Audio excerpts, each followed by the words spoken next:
चलो भाई बोलो जरा।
जिसमें हमने आपको बताया था narrow meaning of education, broad meaning of education और रियल मीनिंग ऑफ एजुकेशन। इसके बाद में हमने आपको नेचर ऑफ एजुकेशन के बारे में ही बताया था। अब हम आगे बढ़ते हैं, आज स्टार्ट करते हैं हम लोग एम्स ऑफ एजुकेशन कि शिक्षा का उद्देश्य क्या है और कौन कौन से उद्देश्य हैं। अच्छा, ये ऑब्जेक्टिव्स ऑफ एजुकेशन, एम्स को हम ऑब्जेक्टिव्स भी कहते हैं। ऑब्जेक्टिव्स ऑफ एजुकेशन शिक्षा के उद्देश्य में पर्टिकुलर आप लोग ये देखिए कि पहले उद्देश्य है क्या, किसको कहते हैं उद्देश्य।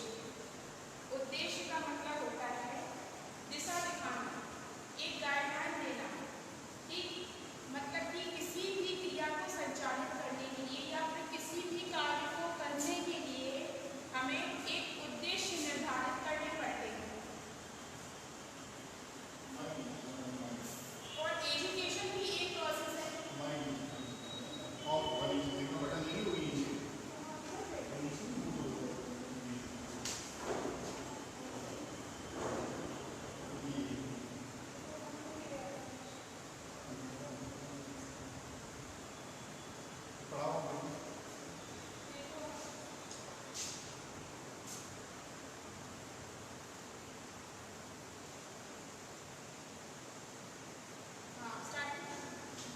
एम्स ऑफ एजुकेशन में किसी भी क्रिया को संचालित करने के लिए उद्देश्य की आवश्यकता होती है और किसी भी कार्य को करने के लिए हम उद्देश्य निर्धारित करते हैं। और एजुकेशन जो है, शिक्षा है, वो भी एक प्रक्रिया है। Education is a process.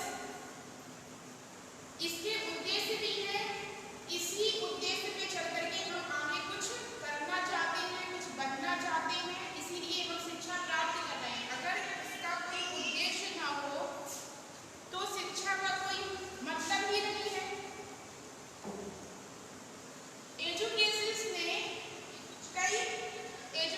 ने मिल करके शिक्षा के कई प्रकार के उद्देश्यों को डिस्क्राइब किया है और कार्यों को बताया है। अब हम आपको बताते हैं कि शिक्षा के उद्देश्य हैं कौन कौन से। शिक्षा के कई उद्देश्य हैं। सबसे पहला है सामान्य उद्देश्य, जनरल एम्स ऑफ एजुकेशन। उसके बाद में आता है सेकंड हमारा व्यक्तिगत उद्देश्य। Individual aim of individual aims. ठीक, इसके बाद में नेक्स्ट आगे हमारा जो नेक्स्ट है वो आता है सामाजिक उद्देश्य, सांस्कृतिक उद्देश्य। ठीक, हम आपको सबसे पहले लेके चलते हैं शिक्षा के सामान्य उद्देश्य, general AIIMS of education.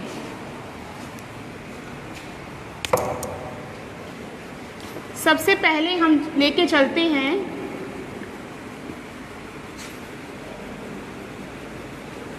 General AIIMS of education. ये आपका वाला फर्स्ट सबसे पहला है आपको, इसके बाद में हम आगे बढ़ते जाएंगे। जैसा कि हमने आपको बताया है कि एजुकेशन हमारे जीवन के लिए बहुत आवश्यक है, शिक्षा हमारे लिए बहुत ज़रूरी है और इसके द्वारा ही व्यक्ति के व्यवहार, चरित्र, मनोवृत्ति, आकांक्षाओं, ज्ञान आदि में परिवर्तन होता है। इस प्रकार वह सुखमय और शांतिपूर्ण जीवन व्यतीत करता है।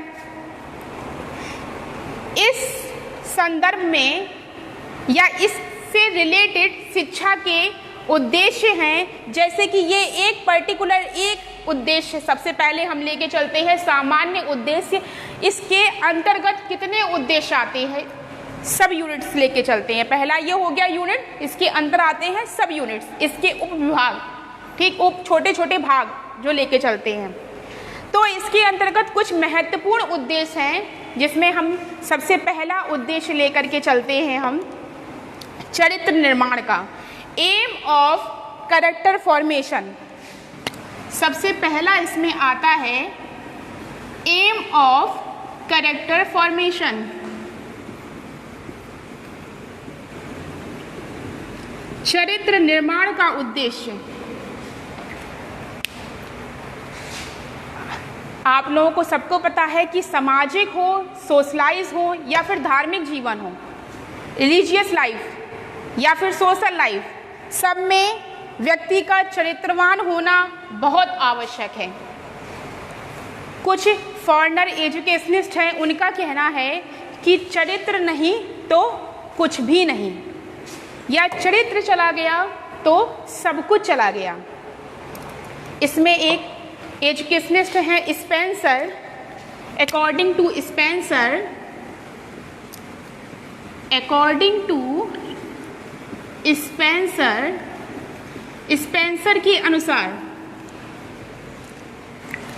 स्पेंसर के अनुसार मनुष्य की सबसे बड़ी आवश्यकता चरित्र है।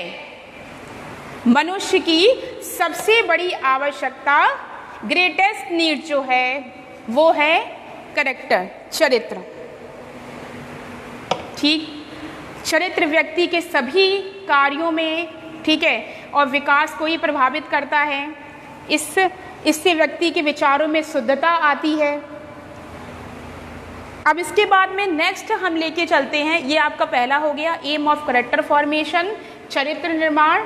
ठीक है, शिक्षा में चरित्र निर्माण का उद्देश्य, इसमें सबसे पहला आपका हो गया, हमने बताया आपको कि स्पेंसर ने बताया है कि चरित्र चला गया तो कईयों मतलब फॉरेनर जो एजुकेशनिस्ट ने बताया है कि चरित्र चला गया तो सब कुछ चला गया। इसमें सबसे पहले स्पेंसर ने बताया है कि मनुष्य की सबसे बड़ी आवश्यकता जो है वो है चरित्र। ठीक, इसके बाद में हम सेकंड आते हैं, आपका सेकंड जो इसका उपविभाग है वो है शारीरिक विकास का उद्देश्य, aim of physical development. Aim of physical development.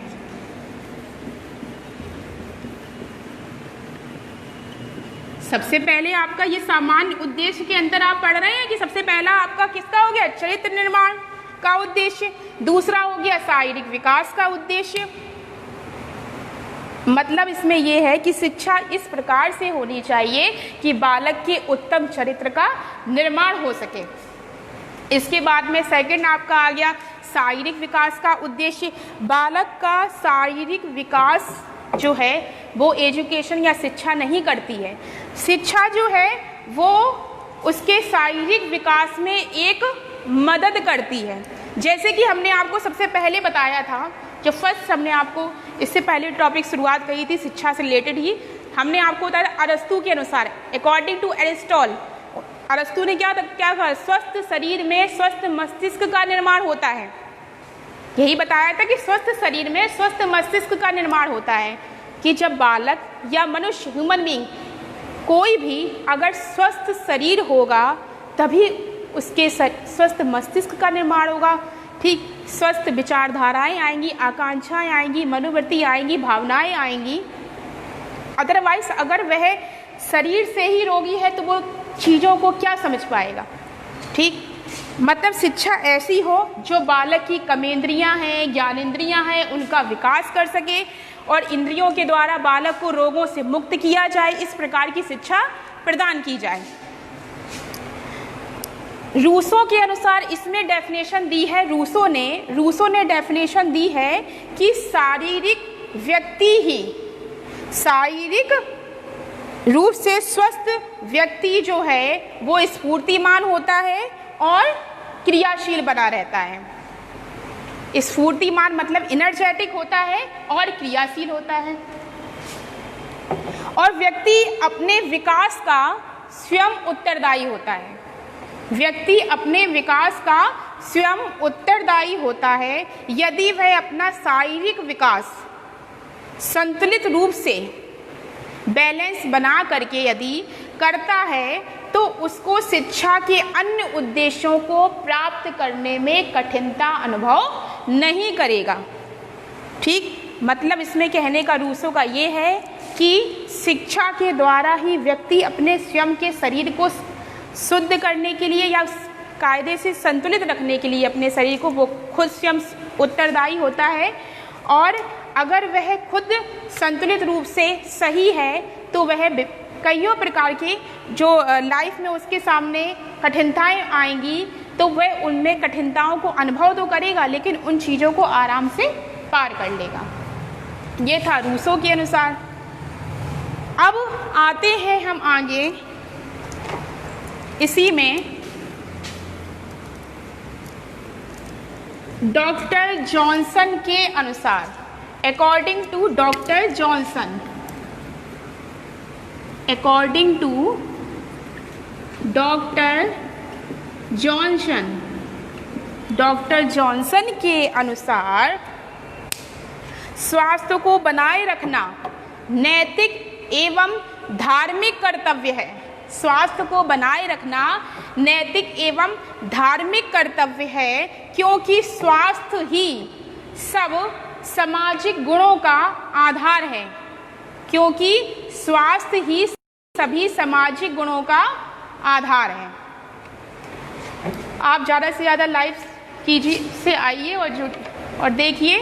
और हमने कमेंट्स बॉक्स में एक कमेंट देखा था किसी स्टूडेंट्स का, ये भी कहना था कि मैडम आप डेफिनेशन जो हैं वो बोर्ड पे लिख दिया कीजिए। अब आप बताइए, जब हम आपको पीडीएफ दे रहे हैं, हम आपको एक्सप्लेन करेंगे, थ्योरेटिकल पेपर है, लेंथी पेपर है, इसको बोर्ड पे हम कैसे लिखें? अगर हम लिखेंगे तो एक्सप्लेन करने का टाइम, अगर हम लिखेंगे तो टाइम चला जाएगा, तो फिर एक्सप्लेन कैसे कर पाएंगे? फिर तो ये है कि फटाफट सिलेबस को आगे बढ़ाएंगे। ठीक है, हम आपको पीडीएफ दे रहे हैं, वो आपको पर्टिकुलर आपको लिखा हुआ मिलेगा, तो हम आपको एक्सप्लेन कर देते हैं बस अकेले। और अगर कोई प्रॉब्लम होती है आपको तो कमेंट बॉक्स में कमेंट कीजिए, अगले दिन फिर रिवाइज कर देंगे अगर कुछ प्रॉब्लम होती है तो। ठीक, अब आपका शारीरिक विकास का उद्देश्य भी हो गया। ठीक, अच्छा, शारीरिक विकास के उद्देश्य में आपने क्या समझा? एम्स ऑफ फिजिकल डेवलपमेंट में कि शिक्षा इस प्रकार से देनी चाहिए जो बालक की कर्मेंद्रियों या इंद्रियों, ठीक है, इन सब का विकास करे। ठीक, और नंबर दूसरी बात में ये है कि ये कैसे संभव है? ये ऐसे संभव है स्कूल में कई प्रकार की को करिकुलर एक्टिविटीज़ करा करके, जैसे कि खेलकूद है, व्यायाम है, स्पोर्ट्स वगैरह हैं। ठीक है, ये सब करा करके बालक को उसके नेतृत्व का गुण उसमें आ सकता है, वो धारा प्रवाह बोलने लगेगा। ठीक है, कई प्रकार की हिचक जो है उसके अंदर से निकल जाएगी।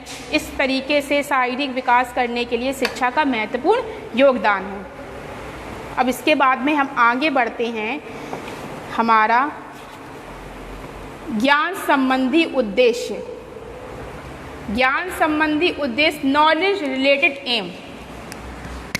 इसके बाद में हमारा नेक्स्ट है नॉलेज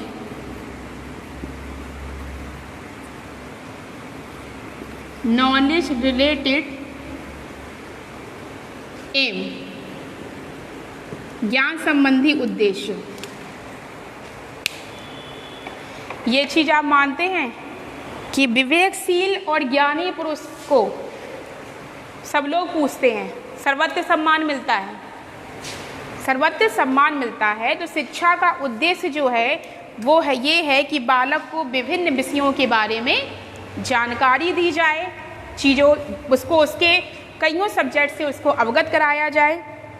संसार के कईयों प्रसिद्ध फिलोसफर जो हैं, दार्शनिक हैं, वो ज्ञानार्जन पर अत्यधिक बल देते हैं, वो ज्ञान को अर्जित करने पर अत्यधिक बल देते हैं। और जबकि कुछ कहते हैं कि बालक को प्रकृति से संबंधित शिक्षा प्रदान करी जाए, बालक को इस प्रकार का ज्ञान दिया जाए जो प्रकृति से रिलेटेड हो, नेचर एजुकेशन, प्रकृति से रिलेटेड ज्ञान दिया जाए। तो कुछ कहते हैं कि बालक को आध्यात्मिक और धार्मिक ज्ञान प्रदान किया जाए। लेकिन अकेले अगर हम उसको प्रकृति का ज्ञान देते हैं तो बाकी का क्या होगा, और आध्यात्मिक और धार्मिक ज्ञान देते हैं तो बाकी का क्या होगा। मतलब कहने का ये कि शिक्षा इस प्रकार से दी जाए कि उसमें सबका सम्मिलित रूप हो, मतलब उसको प्राकृतिक शिक्षा भी दी जाए, प्रकृति से रिलेटेड शिक्षा भी दी जाए, आध्यात्मिक ज्ञान, धार्मिक ज्ञान सब दिया जाए उसको। ठीक, इसमें सुकरात ने कहा है, इसी में ज्ञान संबंधी उद्देश्य में नॉलेज रिलेटेड एम में सुकरात ने कहा है, अकॉर्डिंग टू सोक्रेटिस, सुकरात का कहना ये था कि जिस व्यक्ति को सच्चा ज्ञान है, जिस व्यक्ति को सच्चा ज्ञान है वह सद्गुणी के सिवाय कोई और नहीं हो सकता, वह सद्गुणी के सिवाय कोई और नहीं हो सकता, ये कहना था सुकरात का। अब हम आगे बढ़ते हैं, इसी में जीविकोपार्जन का उद्देश्य, एम ऑफ वोकेशन, ज्ञान संबंधी उद्देश्य एक बार आपको और रिपीट कर देते हैं कि विवेकशील, हमने बताया आपको, विवेकशील और ज्ञानी पुरुष का सर्वत्र सम्मान होता है, सब पूछते हैं उसको। इसलिए शिक्षा का उद्देश्य ये है कि बालक को सभी विषयों से अवगत कराया जाए, सभी विषयों से उसको निपुण किया जाए। और संसार के कई प्रसिद्ध फिलोसफरों का कहना ये है कि, कुछ का कहना ये है कि बालक को प्रकृति से रिलेटेड ज्ञान दिया जाए। इसके अलावा कुछ लोगों का कहना ये है कि बालक को आध्यात्मिक एवं धार्मिक ज्ञान दिया जाए। लेकिन इन सब से बालक को संपूर्ण ज्ञान नहीं मिल सकता, ठीक है। जो हमने आपको कल एक पर्टिकुलर शब्द बताया था, याद है, ऑल राउंड एजुकेशन, मतलब बालक का क्या बताया था कल हमने, कल आपको बताया था कि बालक का संपूर्ण जो विकास है, ठीक है, ऑल कंप्लीट डेवलपमेंट जो है, ऑल राउंड डेवलपमेंट जो है, वो तभी संभव है जब बालक को संपूर्ण तरीके से विकास किया जाए, सभी विषयों से उसको अवगत कराया जाए। वो बात अलग है कि वो किसी विषय में निपुणता प्राप्त करता है, किसी में कमज़ोर भी होता है, लेकिन आपको उसको अवगत सब सब्जेक्ट से कराना है। इसी में सोक्रेटिस जो है, सुकरात हैं, सुकरात ने बताया है इसमें कि जिस व्यक्ति को सच्चा ज्ञान है वह सद्गुणी के सिवाय कोई और नहीं हो सकता। ठीक, अब आगे हम बढ़ते हैं, एम ऑफ वोकेशन, जीविकोपार्जन का उद्देश्य।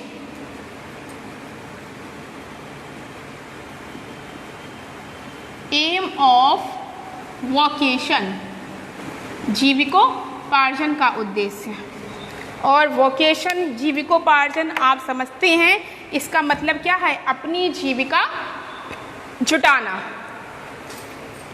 अच्छा, अस्तित्व, ये बात है कि अस्तित्व की रक्षा के लिए अपने आप को सुरक्षित करने के लिए, अपना अस्तित्व बचाने के लिए मनुष्य को अपनी जीविका कमाने के योग्य बनना होता है। हम तभी अपने अस्तित्व को बचा पाएंगे जब हम जीविका जुटाने के योग्य बन जाएंगे। यदि व्यक्ति स्वयं संसार में समायोजित करना चाहता है, अपने आप को अडेप्ट करना चाहता है संसार में, तो उसको समाज, और अगर वो समाज में प्रतिष्ठा प्राप्त करना चाहता है, अपना एक अधिकार दिखाना चाहता है, तो जीविका कमाना आवश्यक है। अन्यथा जीविका रहित व्यक्ति दूसरे मनुष्य के ऊपर या संसार के ऊपर एक बोझ बन जाता है। केवल ज्ञान की प्राप्ति, शारीरिक विकास, मानसिक विकास, आध्यात्मिक विकास, धार्मिक विकास, सांस्कृतिक विकास, ठीक है, इन सब से कुछ नहीं है। जीविकोपार्जन का उद्देश्य भी एक प्रमुख उद्देश्य है। तो इसमें ये बताया गया है, बालक से ये कहा गया है कि शिक्षा ऐसी होनी चाहिए। इस शिक्षा का उद्देश्य ये है कि सभी उद्देश्यों की पूर्ति के साथ साथ मनुष्य को जीविका कमाने के योग्य बनाए। शिक्षा ऐसी हो जो बालक को सभी उद्देश्यों की पूर्ति के साथ साथ बालक को जीविका कमाने के योग्य बना सके। अब इसमें एक एजुकेशनिस्ट जॉन डीवी जो हैं, अकॉर्डिंग टू जॉन ड्यूवी के अनुसार, जॉन ड्यूवी ने इसमें ये बताया है जीविकोपार्जन के उद्देश्य में, एम ऑफ वोकेशन में, कि यदि एक व्यक्ति अपनी जीविका प्राप्त करने में असमर्थ है, अपनी जीविका जुटाने के लिए वो योग्य नहीं है, या वो अपने आप को योग्य नहीं समझता है, असमर्थ है जीविका जुटाने में, तो इस बात की आशंका रहती है कि वह कहीं चरित्रहीन ना हो जाए, और दूसरों को हानि ना पहुंचाने लगे। ठीक, जॉन डीवी के अनुसार यदि एक व्यक्ति अपनी जीविका जुटाने में असमर्थ है, अपने आप को, अपने जीविकोपार्जन के लिए वो कुछ नहीं कर पा रहा है, अपने आप को अयोग्य महसूस कर रहा है, तो इस बात की आशंका हमेशा बनी रहती है, इस बात का डाउट हमेशा बना रहता है कि वह कहीं चरित्रहीन ना हो जाए, समाज में दूसरों को हानि ना पहुंचाने लगे, दूसरों के लिए अहित प्राणी ना बन जाए। ठीक, ये है हमारे जीविकोपार्जन के उद्देश्य में। ठीक, अब हम आगे बढ़ते हैं सांस्कृतिक विकास का उद्देश्य। सांस्कृतिक विकास का उद्देश्य, aim of cultural development, aim of cultural development. सांस्कृतिक विकास का उद्देश्य,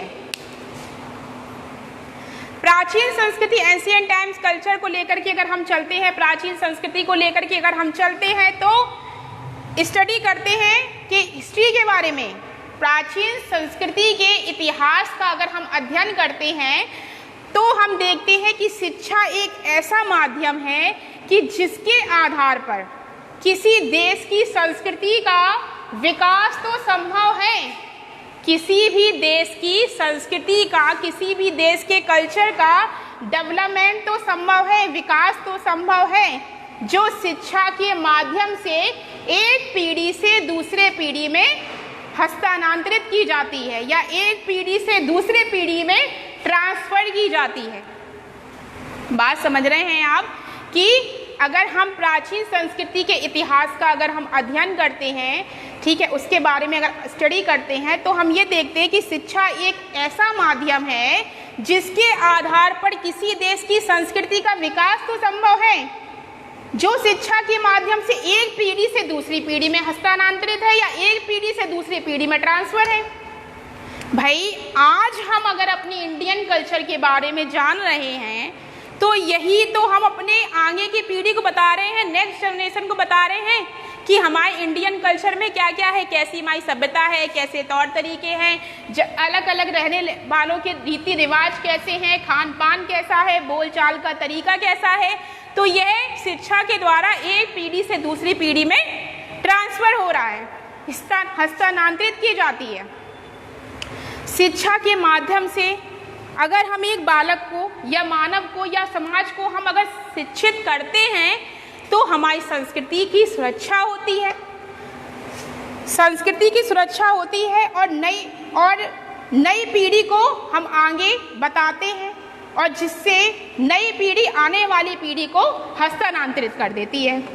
सभी देशों में शिक्षा की जो व्यवस्था है वो इस प्रकार की होनी चाहिए कि बालक को कलात्मक रूप से सामाजिक एवं आध्यात्मिक मूल्यों की शिक्षा दी जानी चाहिए, कि बालक को या मानव को सामाजिक और आध्यात्मिक मूल्यों की शिक्षा दी जानी चाहिए, जिससे कि बालक उनका समुचित अर्थ समझ सके, पर्टिकुलर उसका मीन्स जो है वो समझ सके और अपने अनुसार उसको एक नया मोड़ दे सके।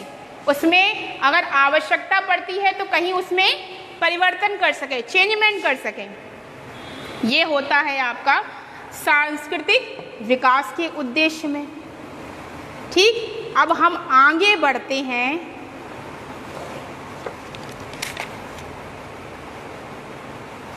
आध्यात्मिक विकास के उद्देश्य की तरफ। एम ऑफ स्पिरिचुअल डेवलपमेंट, आध्यात्मिक विकास का उद्देश्य। एम ऑफ स्पिरिचुअल डेवलपमेंट, आध्यात्मिक विकास का उद्देश्य।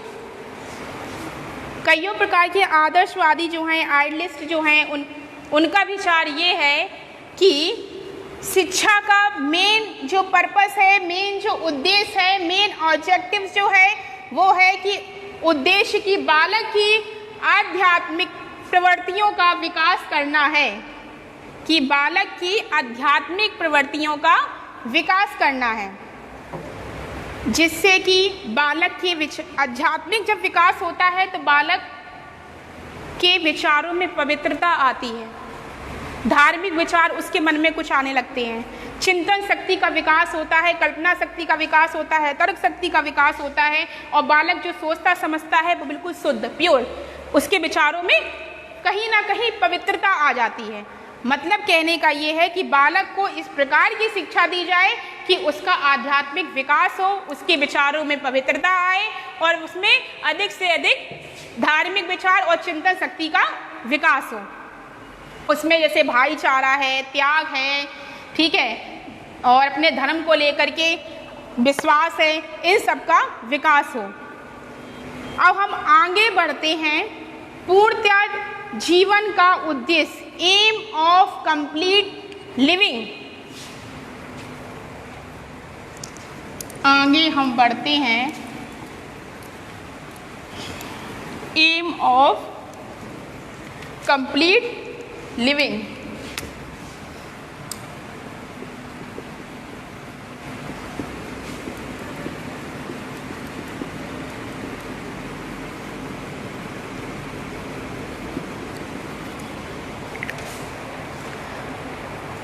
पूर्णता में जीवन का उद्देश्य या पूर्ण आजीवन का उद्देश्य, जब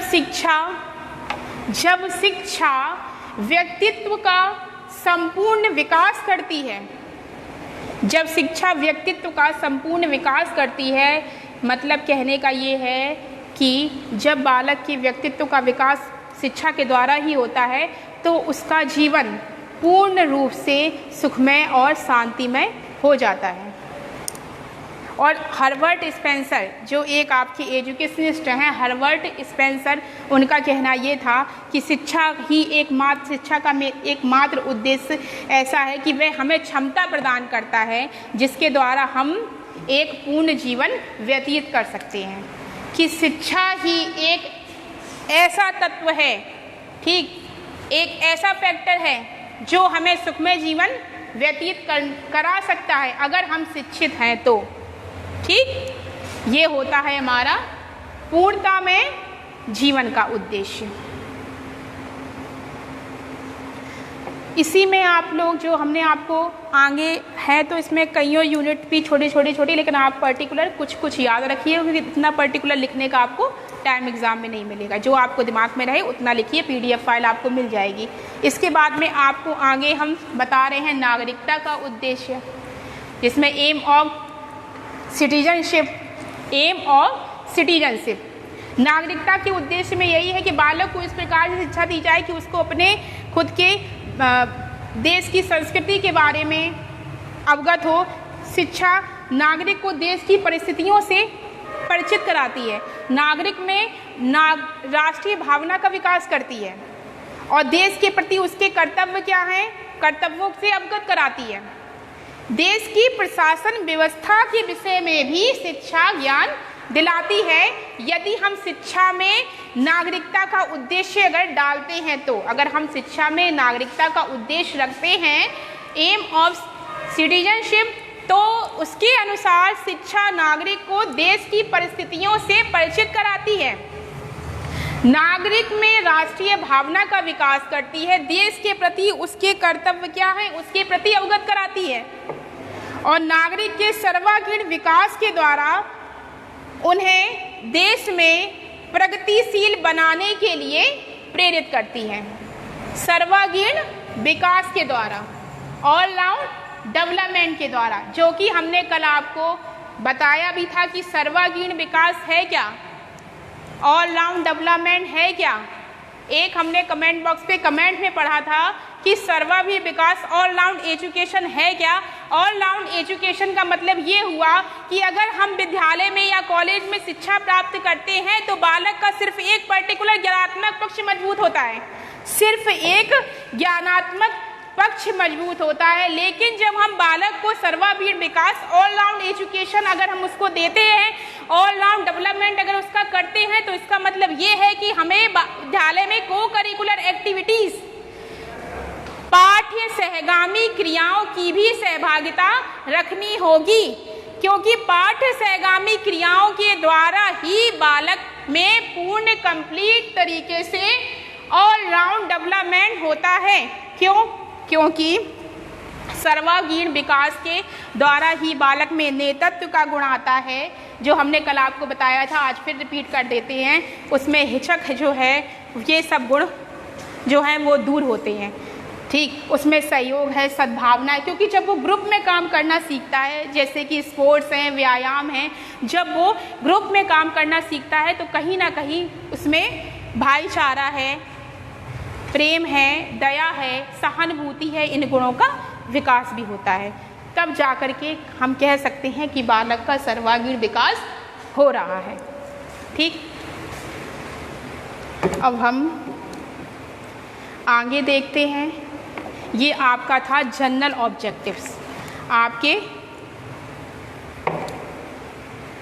सामान्य उद्देश्य। ठीक, इसके बाद में अब आपका सेकंड आता है स्पेसिफिक ऑब्जेक्टिव्स। आपका सेकंड है स्पेसिफिक ऑब्जेक्टिव।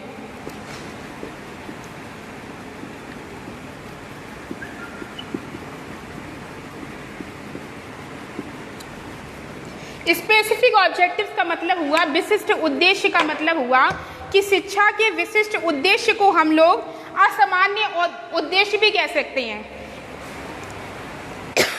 ये जनरल नहीं है, ये सामान्य नहीं है, सामान्य से अलग हैं और इनका निर्माण, इनका फॉर्मेशन तब किया गया है जब हमें आवश्यकता हुई है, जब हमें महसूस हुआ कि जब हमें महसूस हुआ कि सामान्य उद्देश्य ही सब कुछ नहीं है शिक्षा में, हमें कुछ विशिष्ट उद्देश्य की भी आवश्यकता है, तब इनका निर्माण किया गया।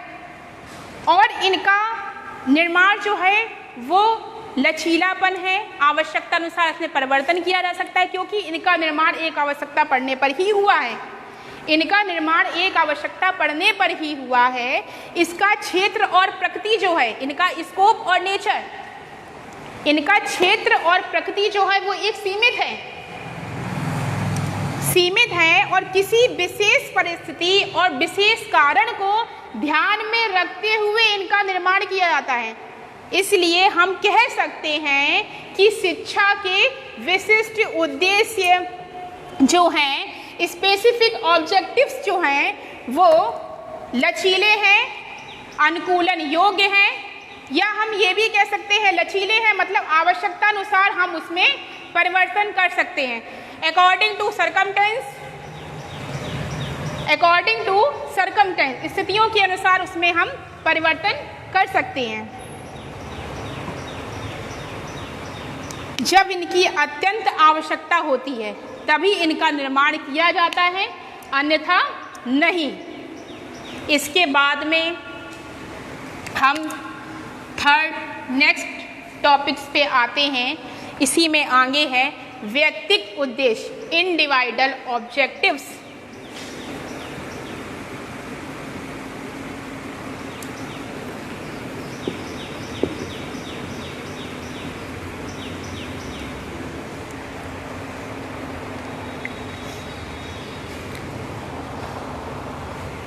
इंडिविजुअल ऑब्जेक्टिव्स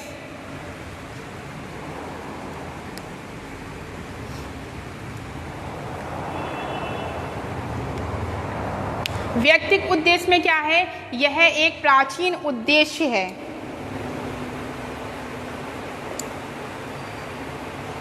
यह एक प्राचीन उद्देश्य है और व्यक्तिक उद्देश्य में व्यक्ति को प्रथम वरीयता दी जाती है। इंडिविजुअल जो ऑब्जेक्टिव्स हैं व्यक्तिक उद्देश्य में, इसमें व्यक्ति को प्रधानता दी जाती है, ना कि समाज को। इसको मानने वाले समाज की अपेक्षा जो इंडिविजुअल ऑब्जेक्टिव्स को मानते हैं, उनका कहना ये है कि मानव ही समाज की अपेक्षा वो व्यक्ति को बड़ा मानते हैं। क्यों? क्योंकि उनका कहना ये है कि व्यक्ति नहीं तो समाज नहीं। बिल्कुल राइट फैक्ट है भाई। समाज किससे मिलके बना है? लोगों से मिलके ही तो बना है, समाज का निर्माण हुआ है। कैसे हुआ है भाई? लोगों से मिलकर के ही समाज का निर्माण हुआ है। इसलिए समाज का कोई अस्तित्व नहीं है, क्योंकि व्यक्तियों के द्वारा ही समाज का निर्माण होता है।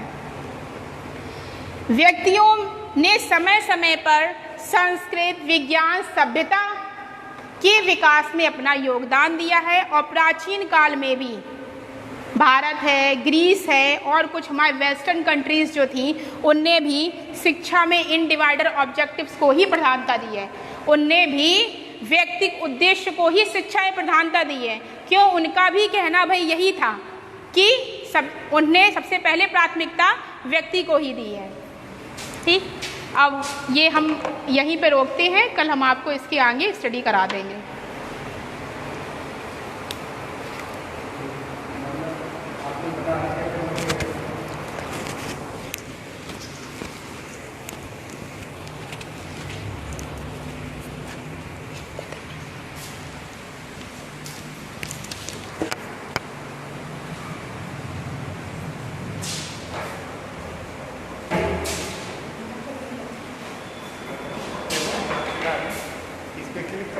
फिनिश पे। हाँ।